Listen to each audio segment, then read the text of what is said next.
Welcome back, Inebri-art. This is your faithful host, Andy, as always. And I'm joined today by we've just been on such a string of like cool musicians. So welcome to the show, Nisa. Thank you so much, Andy. I'm really excited to be here. No problem. So you got a new album coming out. Shapeshifting is out on April 26th.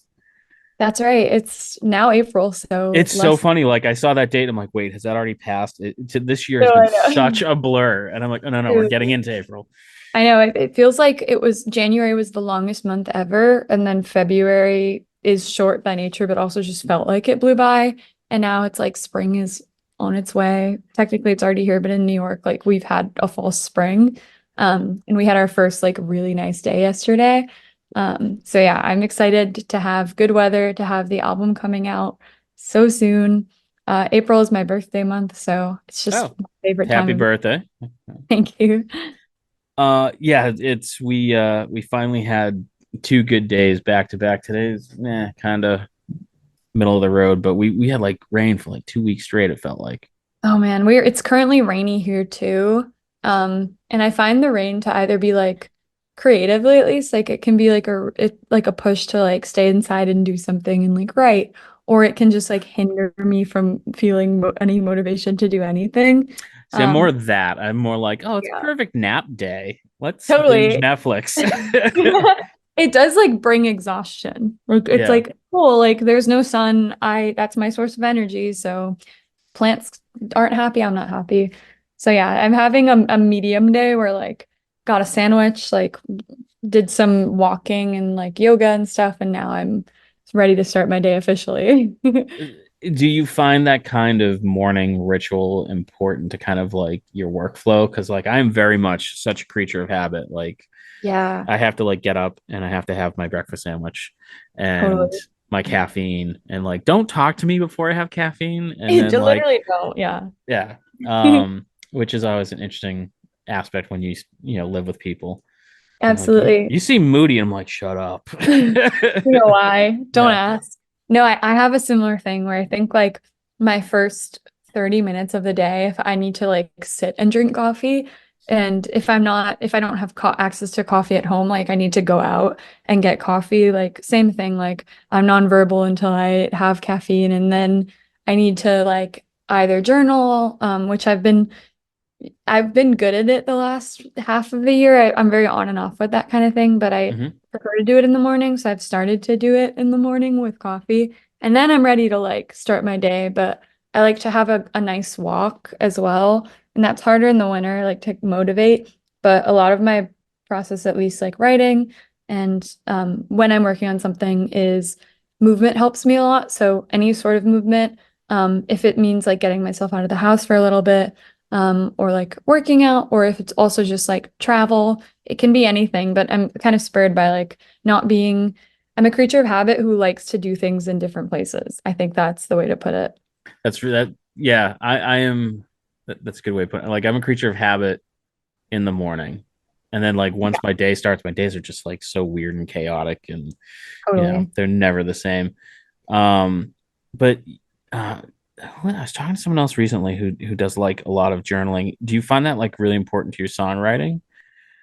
I found it in the last year to be really important. Before that, I kind of used it songwriting in lieu of journaling a lot, and it led to this. I was just talking to a friend about this. It led to this like realization for me that like I was communicating with myself a lot through my songs, and that wasn't always what I was trying to do. And I would often like listen back to something that maybe I never ended up recording. It was just like a demo in my Yeah. room. And it was a song that didn't, ultimately make the record or make like a project, but it was an important song for me to write. And now I think journaling has helped me kind of find like the fine line. Sometimes I don't need to write a song to understand how I feel, but a lot of the time that ends up happening regardless. So yeah, I think journaling does help and it does feed into it. And sometimes they kind of like the lines blur. Yeah. Yeah, I used to be really diligent and draw every day in my sketchbook. Really? And then you kind of fall on and off with those things. And Yeah. whoever it was that I was talking to recently, about journaling. I was like, maybe I should start to journal. And I'm like, yeah, I don't know if I want all my thoughts available on On paper. the record. Yeah. You think about it, you're like, why are Sylvia Plath's journals accessible to us? Like I know she would have hated that. And there are a couple of writers where they wrote essays and they wrote books, but their private journals are out in the world. And obviously, like I don't think my journals are going to become like public knowledge in the future, but I do think like, do I want that in writing sometimes as well? So I can relate. Yeah, yeah, and I mean, it may not even be like public, but even just to like those Yeah. closest to you, and it's one of those like part of me is like, it'd be kind of cool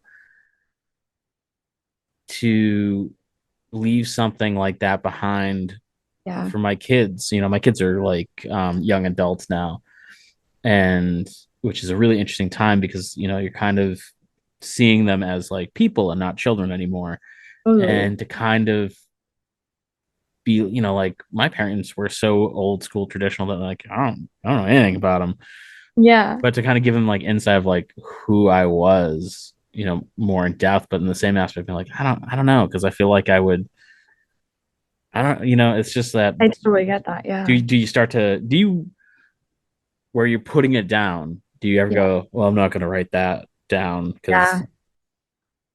I think that exactly is can be what happens. And that's why I admire a lot of songwriters who just lay it bare. And like an example for me is like Joni Mitchell, who like will just write a mm-hmm, song having had like, to give up her daughter at a really young age, having had a child she wasn't ready for, and like writing that song and sharing it with the world in such a brave way. And I think about like me not being able to sometimes even write down thoughts that maybe I don't want to have ever been uncovered, things that I can feel and think, but I'm scared to like see on paper. yeah, I feel that completely, and I think that it can be really hard if you have a ritual for it too. You write every day to like break through to a point where you actually do start to write down the things that, maybe are in your head and you never have imagined like letting out into the world. And that's why it's so interesting. I think writing is like both a way to be confessional and a way to like have realizations. yeah. Um, so yeah, I think it's like one of those things too where maybe I'll do it all year this year and I'll need a break next year. And so I'm trying really hard to like stick with it and see how it reflects on my music and, just personally how I feel after a year of doing it every day. When I was drawing every single day, like I would see an incredible difference in my just like quality of output, Yeah. and even like I look back and go, I don't even draw that good now, and like how can I draw worse now than I did then? And do Yeah. you find that kind of correlates with your songwriting, where like the more you do it? Yeah, I definitely do. Yeah. I think like there was a period too, not last summer, but the summer before, where I was writing a song every day. Like I was demoing and then I would go out on a walk and I would listen to it. And Mm-hmm. it led to, especially when you have like, I guess this also would apply to drawing, I'm assuming, but if you're like trying to get to something, to a point, you've been trying to draw this figure or like this image that you see, but you haven't been able to really communicate yet. And I think with songs, sometimes like I'll write an iteration of a song 10 times that, Mm-hmm. doesn't necessarily sound exactly the same, but has a similar energy to it. And like by the 10th day, I will get there. Or maybe it was like the sixth day and the 10th wasn't that good. But it's the process of repetition that really like, gives me that courage to keep pushing the limits or the boundaries. So yeah, I actually did find that, and I haven't been writing too many songs in the last few months. I took a little bit of a break with the record release and like preparing for it, and I think it's partially because these songs were written 3 years ago now for the record coming out, Shapeshifting, Mm-hmm. and I wanted to get back into the space that I was when I was writing them, and also just like connect with the songs as I'm releasing them and having people listen to them for the first time. And that almost has made me want to create space for them.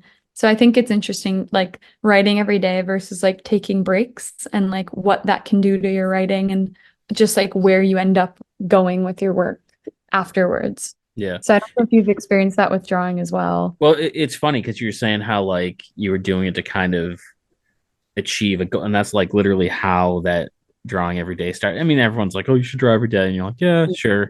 Um, but hands are one of the hardest things to draw I've heard that from so many people. Why is that? I mean, I know why, because like they're looking very complicated. totally. Yeah, yeah. And Yeah. everyone's are different. And Everyone's are different. They're very complicated, and it's hands and faces. And part of yeah. the reason is you're so accustomed to seeing them that, Yeah. like, if you're drawing an elephant and the elephant's a little funky, you may not pick up on it because you don't see an elephant every day. Where like people's faces and hands, like you can right away go, I don't know what's wrong with that, but there's something But wrong with there that. it's uncanny valley. Yep. Yeah. And so that's what it was. Every single day, I was drawing a hand in a different position, and like by the end of the month, I was like, "Damn, that is a hand. That's the way it's supposed to look." Yeah. Um, but I'm really curious about like how you said you were making space to kind of or trying to get back in the headspace of when you wrote those songs 3 years ago.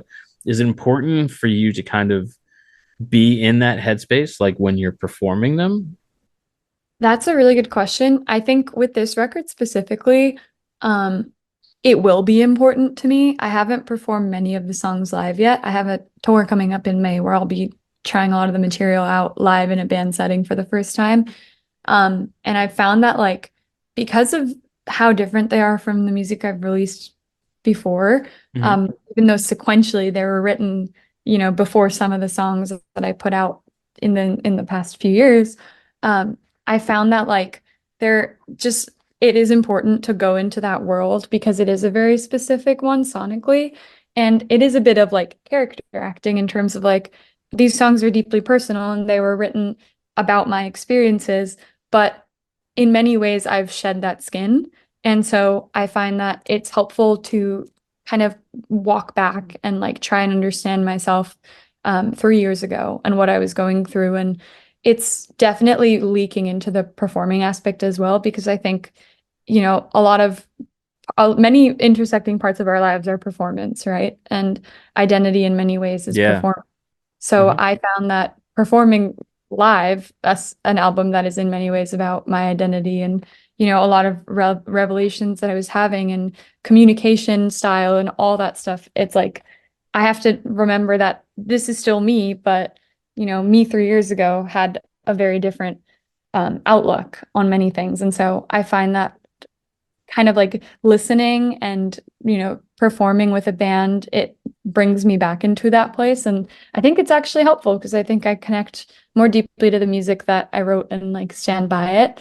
Because I know a lot of the time I've talked to many artist friends, and I'm sure you've experienced this as well, where when you're years removed from something, you think, oh, like that, I no longer write like this or I no longer draw like this. And Or who I'm a was different that person? literally like Yeah.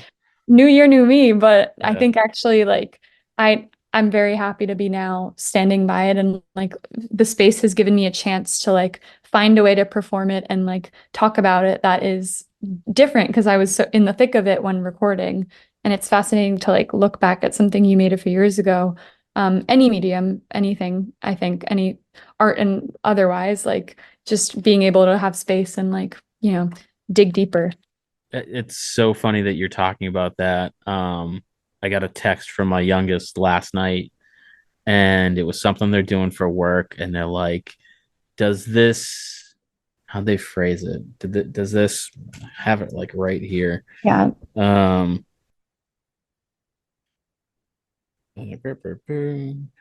they said, "I made this design for a thing at my job. Do you think it looks enough like American traditional tattoo?" And so they were just having that kind of, they've been staring at it so long that it's like it almost stops to having form. And Yeah.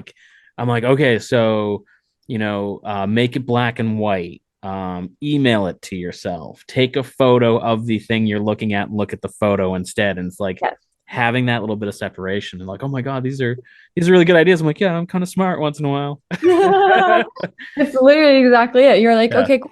Because I think this goes on to like collaborations as well, working with other people, having other voices in the room or in your head that aren't your own. Yeah. Like any sort of separation from just like singularity, but also time and like all the things that tend to define artistic endeavors, like can really help you see it in another way. And so I'm really enjoying seeing the album in another way, with all this time and like having vinyl and stuff like is an experience I haven't done before, and like having it be a finished product and like reminding myself that like for so many years I was like, this isn't finished. What's wrong with it?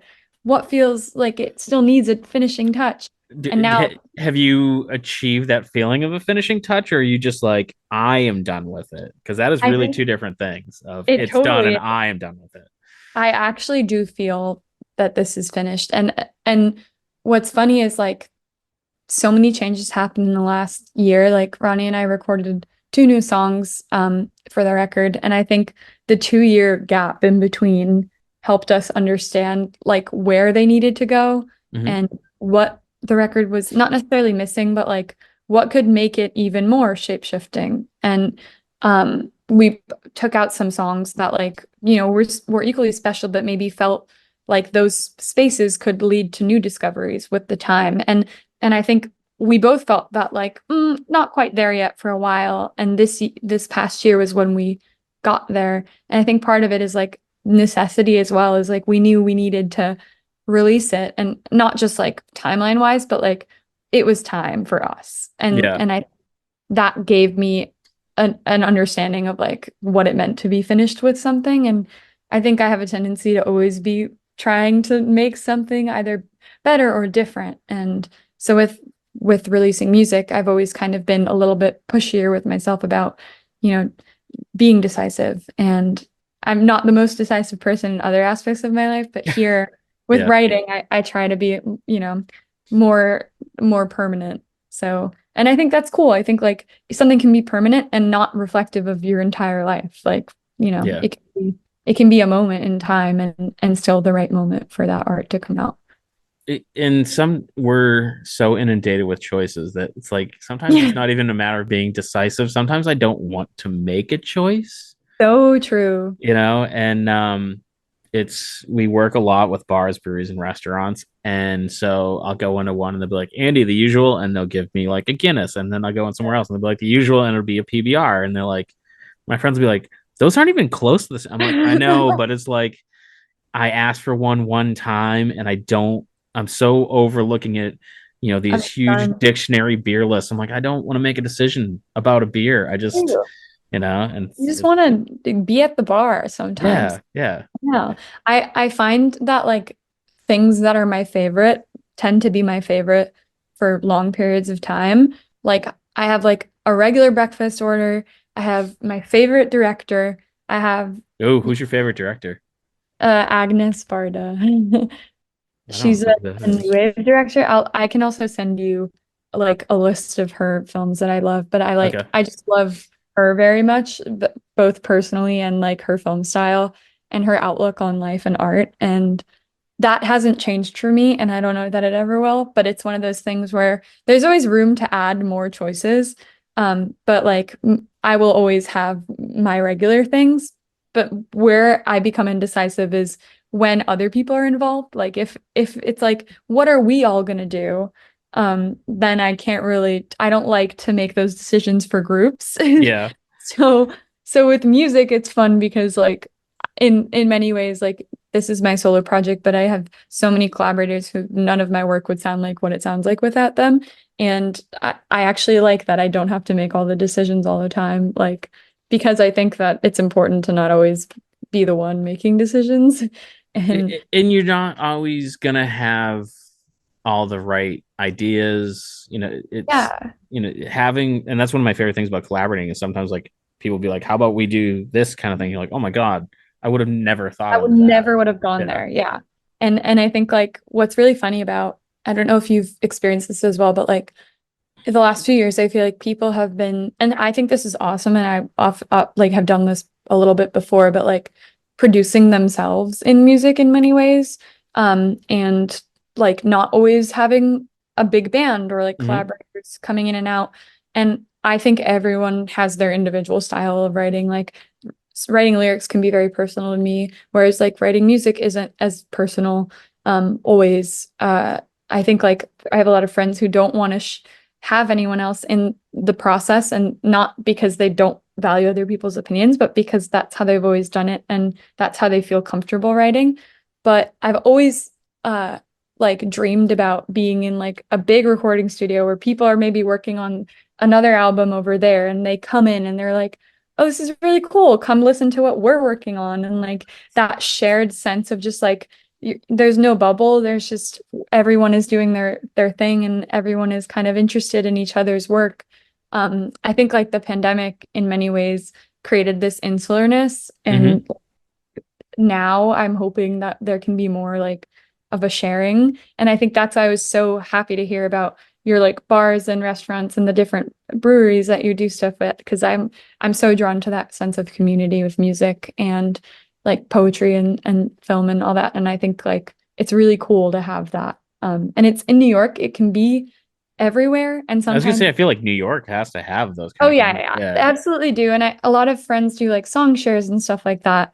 But yeah, I'm very interested in that sense of community with like recording as well. Yeah. Um, and I think like a couple different projects I've worked on have had different levels of that. And one of them I did basically remote on my laptop. So I think it's fun to like explore the mediums of it for sure. You would definitely dig this area then. It's like um when I first moved to Plymouth about 11 years ago.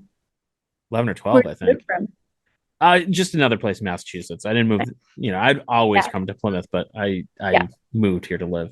Um and I'm like, "Oh wow, there's an art museum and there's a cool art community."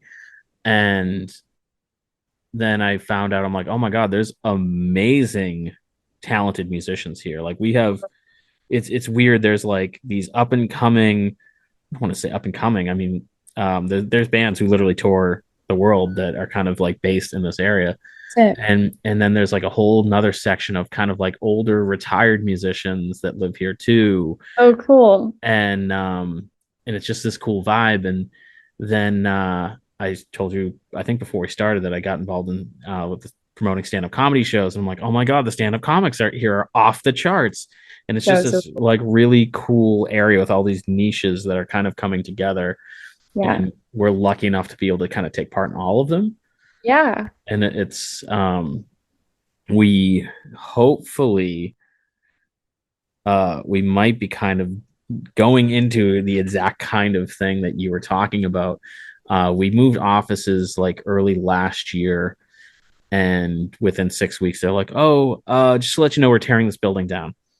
Oh my And God. I'm like, "Oh, you're kidding me."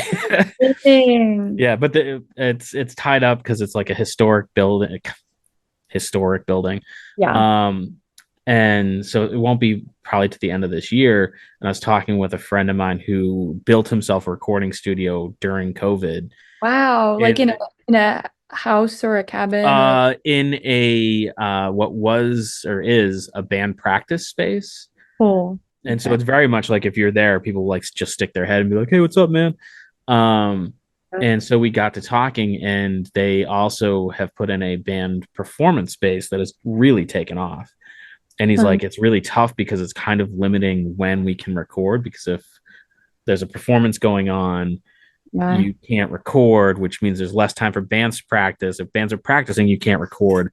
So we're kind of talking about maybe getting like a shared space. And I'm like, I Mhm. just love that idea of getting up to stretch your legs and be like, hey man, what are you working on? And Yeah. that's I really love that too. I think yeah. like I wasn't really old enough or like as privy to the scene at the time, but if you know of the McKibben Lofts in Williamsburg, Bushwick, No. it was like a space where a lot of people were moving to Williamsburg, Bushwick, like in the aughts with like, no intention to become necessarily like a band or musicians, but Yep. wanted in the art scene. Maybe they were like in the photography scene, like very much Patti Smith like vibes of, but like people moving strokes area, yes, and like it became a center where like performances were happening, like, you know, zoning laws, like at the time, I think we're not paying attention because now, like, we've done a couple rooftop shows in Bushwick when I was living there, and like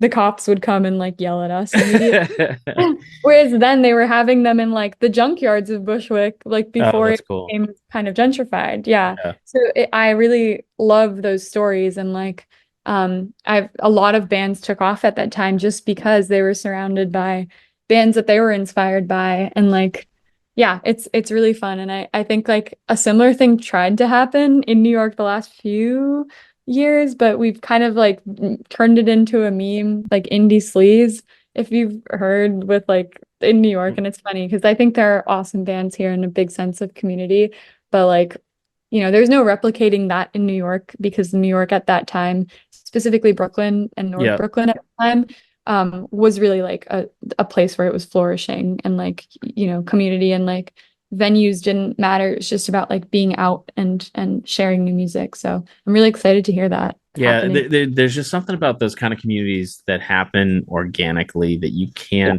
you can't plan. No, Um, the I know you said your sister lives kind of in this area. You guys should swing down to Plymouth. You, I or would love, yeah. if you guys are like foodies and like music and art, it's a Yeah. cool area. Um, I have friends from Massachusetts who would probably like immediately when I would say it would tell me I'd like it yeah, they'd there. be like, oh yeah. Yeah, yeah, like big Yeah. time. So yeah, I definitely You're will gonna go come. to look at Plymouth Rock and be disappointed, and then you go to this. And they, yeah, Plymouth, like the Rock? No. Yeah. Well, I mean, everyone Oh, comes. It is. a big tourist destination, It's I a huge tourist destination, and everyone kind of has the same responses. Oh, I thought it'd be bigger because it is small. It is Yeah. maybe the size of a car engine. It is not. Oh wow. Yeah, and most It's people are expecting some sort of ginormous, monumental thing, and it is not. it's like what a lot of my British friends, like I went to study in London for a little bit when I was in college, and I actually never got down to Stonehenge, but I had so many friends who studied abroad, and I also studied at a school with like British students, and I would tell them like, yeah, like some of my classmates are going down to Stonehenge, and they'd like laugh and they'd be like, well, it's literally just rocks. So Yeah, in good for in the middle of a highway, I think, isn't it? yeah, it is. Yeah, They're like yeah, classic Americans. So yeah, it is funny that we, you know, the t some of the touchstones, the like post reaction of like you slug all the way there and then you're like, what? But yeah. it's good that, you know, they can stick around for all the art that Plymouth has and like the Yeah, food. and that's really how Plymouth is kind of angling itself now, is Really. less about history because the history is super problematic, and Yeah, yeah. more about like it's a seaside community with, we have, oh geez, I think we're up to 7 breweries now and 2 wineries, and Wow. there's like 40 bars and restaurants all within walking distance of each other. So Awesome though, like, like a proper downtown. yeah, so if you like food, you can come and hang out. And I mean, it's Yeah. just, I moved downtown about 12 years ago, and I'm just like, I really love it down here because it always feels like something's going on. Always, it has that kind of, I mean, this is a little more planned out, but it has, a great community. And everyone, the thing that blew me away was there's 40 bars and restaurants, most of which are like right next door or right across the street from another one. You would think they would hate each other, Yeah. and it's not at all. Like, it is, they go to the other guy's restaurant all the time. If they run out of napkins or towels or peaches or whatever, you run across the street, and I'll hook you up next time. And Wow. it is, there's two owners, Jordan, who owns the Speedwell Tavern, and Carl, who owns the New World Tavern. And they made a bet on the Patriots. And Carl's Mhm. like this crotchety old, like, he's like Plymouth's uncle. Like, Uh-huh. you love him, but you're not really sure why. Yeah, yeah, yeah. You can't place And it. yeah, and in the loser is going to 10 bar at the other guy's bar, and all their tips are going to go to charity.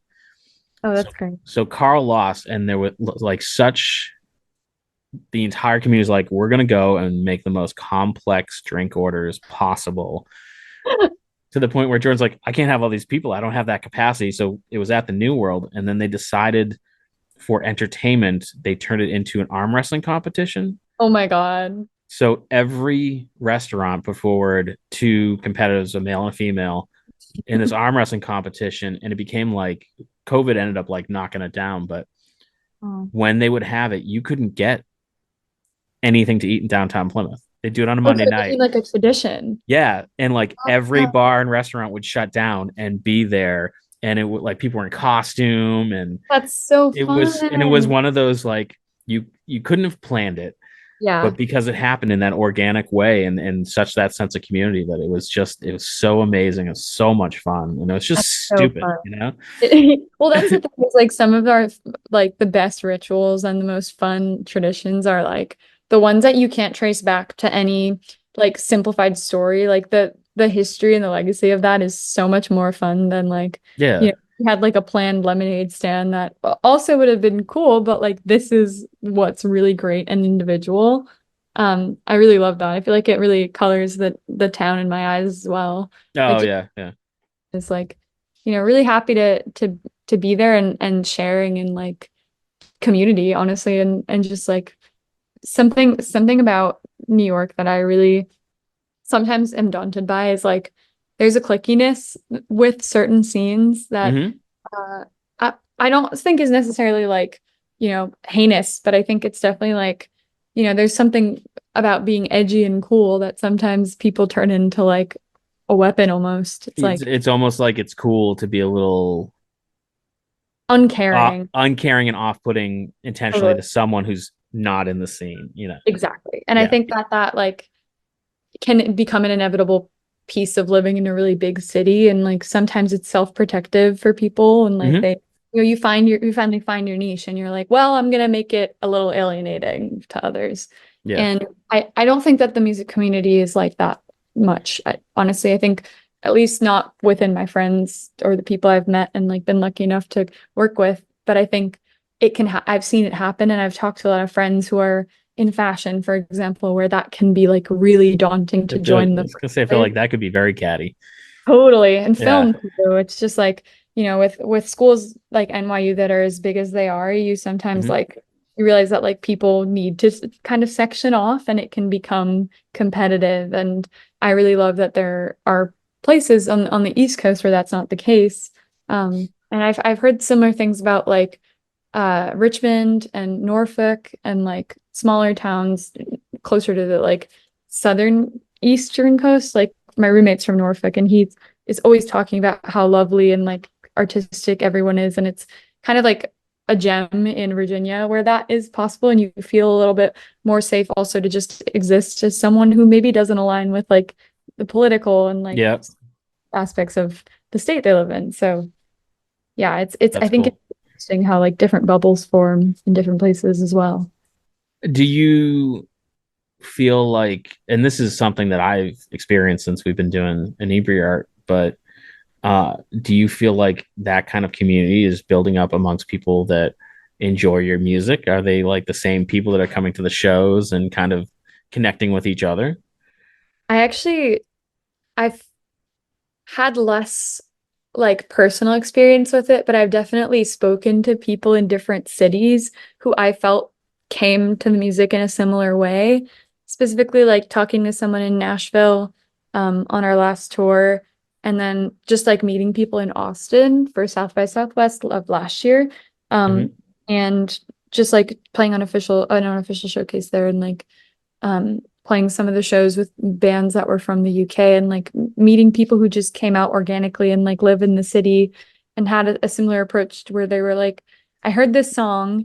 And also someone I met in Brooklyn recently who like moved to New York and had already known my music. And I'm gonna shout out Cal, who like, came to my EP release show and spoke to me at length about like just like listening to this song Exaggerate that I put out a couple years ago every day while like cleaning and just like getting used to New York as a city. And then when we met, it was really special to talk about, I had grown up in New York and like he'd grown up in, I think like either Virginia or somewhere in the South near Virginia. And like Mm-hmm. it was such a like constant in his New York experience, this one song of mine. And it felt really really sweet and but also like crazy to me that that I had become like a piece of his New York, and now he had become a really special person who connected to my music to me, and I guess that to me was like the first time that that happened, and it's really cool to just like meet people who enjoy music in a similar way. Like I feel very connected to artists who maybe like their songs color a piece of my experience. This was like really particular to me with the first time I went to LA, and this artist Helena Deland, who like is out of Montreal, and I was listening to a lot of her music from her first record, and I was in LA like I'd gone once before in high school with friends, but like the first time I went alone, and Hmm. I was meeting some collaborators who would be working on photography for my EP, and they were people who I now love dearly, but at the time I didn't know, and I had all these nerves about being there alone and like not driving because I can't, and just like experiencing a city in a very specific way, and I had all these illusions about LA, and so I still listen to Helena Deland with that perspective. And so yeah, that's kind of like the angle I've had on that, and I find it to be really interesting every time I meet someone who has a similar experience. Yeah, it's always to me, podcasting is a little different than music, obviously. Yeah, It's a lot different. But you perform in front of an audience. I'm in front of a computer screen, and I tend absolutely. Yeah. to forget that people are listening, you know? Yeah. Yeah. And I've we did an event last October, and I was walking through the event, and I was talking to a friend of mine, and this guy's like, "Hey," and I'm like, "What?" He goes, "Your voice." I'm like, "What about it?" He's like, "You're on that show," and I'm like, "What?" He's like, "You're on that podcast," and like just from me walking through the room, he Yeah. picked up on my voice Yeah. that it was a show he was listening to. It was so bizarre, and I was just like, "That is so cool." That And is so, yeah. so cool. Yeah. And then he's like, it's one of the other shows we do. He's like, "Oh, I love Hannah." I'm like, "Yeah, yeah, yeah. Everyone loves Hannah. She's the best." That's So really sweet. I think it's cool to also be like, because a lot of the time when you're making something and I'm sure just from hearing that you could relate, but like you're not thinking about how you're perceived at all times. And maybe in no, other aspects not of at all. life, like you feel that self-consciousness. Like I do in many different ways, like in social attractions sometimes, but for some reason it's less strong with music. And I feel like I'm not writing for someone to listen at all times. And sometimes you are, but so when someone recognizes it and kind of like comments on it, that perception makes you also consider it in a different way. And it's Yeah, really fun. Yeah. yeah, and that's very strange because I've gotten a lot better. I was very, very anxious in social settings when I was younger, and I've gotten over most of it, but it still lingers. Yeah. But if I'm on stage or on a podcast, like doesn't even cross my mind. Like there's not a second of Totally. anxiety, doesn't even think about it. Like Yeah. it's so natural, but then like a one-on-one conversation Yeah. in the right aspects, it's just like yes, Yeah. no, totally different I person. know. And it's kind of that little bit of that you mentioned it like very early on, about like being a little bit of a character actor, you know, Yeah. and I it, I agree. Yeah. I'm not saying that this isn't who I am on a podcast, but there are days when you're just like, I really don't feel like recording today. Yeah, I'm sure. But then you have to get on and be like, "Hey, how you doing?" Hey guys, yeah, like Yeah, demeanor shifts because and almost by that necessity, like I guess like sometimes I don't always feel ready to like, especially like I guess I haven't done many extended studio time sessions. Like for this record, I like demoed a lot of the songs at a studio that I had rented out for a couple months or like a year. And I would go to work and I would take a long train ride. I'd come to the studio and then I'd go home. And then when we were really recording, Ronnie, who produced the record, I would come to his studio and we would work on the songs for a couple days in a row. And it was very special because I think the songs came together in a really natural way. And that's of course not always going to be the case with anything. And it's not always the case for me personally also. I like will sometimes spend an entire day and not get an inch, you know. Hmm. But I think um the like having a ritual of coming every day and like feeling the necessity of like, okay, in this 8 hours, what can we do? And you won't always finish, and sometimes you'll get nothing. But with Shapeshifting, it felt like these songs had come together really quickly. So the production was so much room for us to experiment and have fun that those 8 hours became like less of a performance and more of like a magic act of like, or I guess that is a performance still, but like a Yeah. like cool, like I'm not even gonna question it, like whatever happens happens. And then listening back we were like, oh cool, okay, we're actually really happy with where this went even if we weren't expecting it. And I think that just making yourself appear sometimes in front of, you know, a camera or like a stage or an audience, you don't even know what'll happen always, Yeah, and for that sure. can be a fun like boundary to push. Yeah. Well, I mean, I've always said ever since I started doing this show, 2016, I think we started. Oh my God, it's been so long. Wow. My favorite episodes are when a stranger comes in and a friend leaves. Oh, So, I love that. I and really, I feel like that's happening today because you're the sweetest person ever. that's so, Um, and I only have the same to say for you, and I yeah. really believe that to be true. Um, Shapeshifting is out on April 26th. Where can people go to get it? you can get it at tenderlovingempire.com or on my Bandcamp, which is nisa.bandcamp.com. Nisa like NASA, the space agency, but with an I instead of an A. And I also, NIS, yeah. yeah, I have Yeah. stickers actually that I will ship out with the record if you buy one, and they are NASA Shut branded. up, And I really? haven't gotten a cease and desist, so I'm keeping the branding until they say otherwise. All right, I want one of those. Um, that's so cool. April 20, blah, blah, blah. Are you going on tour? I am. I'm doing 4 dates as of now for the record. I'm Yeah. gonna do New York at Baby's All Right in Brooklyn on May 7th. May 8th is Washington, D.C. at the Pie Shop. May 11th is Boston at the Lily Pad. So for any Hang on. Massachusetts Hang people who on. can do it, What was that? May what? May 11th at 11th. Lily Pad. Lily pad. Where the hell is Yeah, that? on a Saturday night. It's in Somerville, I think. Oh, Or okay. Yeah, yeah, yeah. I like Somerville. Fritz. Yeah. Yeah, Somerville's cool. And then May 12th, ending in Philly at the Milk Boy, which I've played last year on my tour and I I really really love. like Philly. Yeah, Philly's great. Yeah. It's so fun Are, and are food. you into weird and macabre kind of stuff? Yes. Check out the Meter Museum in Philly. Okay.